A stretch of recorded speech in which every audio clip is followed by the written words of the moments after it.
Hi again. This video is going to be on hexachordal combinatoriality.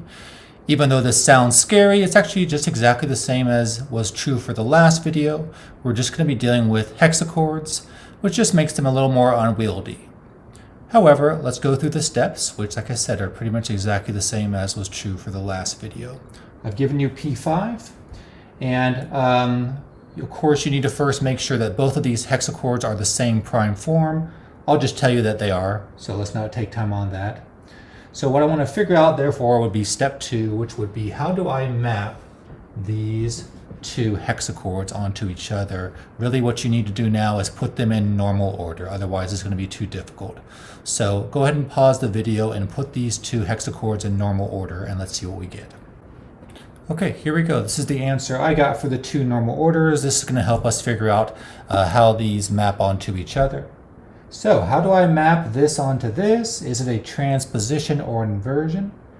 If you look at, you'll see that these two have a palindromic or have the opposite intervals in the or the same intervals in the opposite direction. So therefore they must be inversions, but probably easier just to sum from the outside in, and you'll see you're going to get the same sum all the way through here.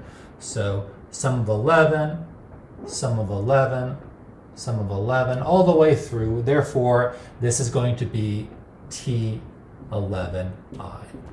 We've found this to be an inversion. Now that we have this, let's go on to our next step, which is to apply our answer, T11I, to our original row and get a new row form. So what's that going to be? If P5 is my original row, and I'm going to apply T11I, what's my new row going to be?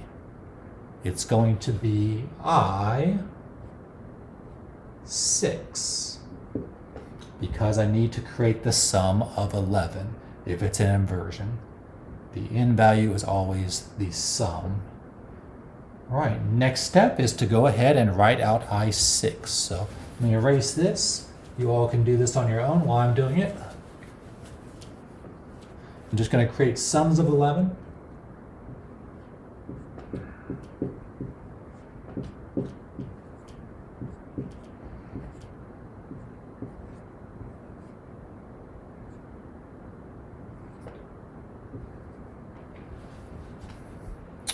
And there you go. Here's I6. And yes, we see that we did get the hexachords to switch position. Therefore, this is an example of hexachordal combinatoriality. As I mentioned in the handout, the whole idea is to combine the hexachords and to create all 12 tones. So I can use the first two hexachords of these two rows and I get the full 12-tone aggregate. I can use the second two hexachords of these two rows and they also give me all 12 pitch classes. So that's how hexachordal combinatoriality works. Don't make it more difficult than it needs to be. It's essentially the same process, but you really do need to put the sets in normal order to figure this out.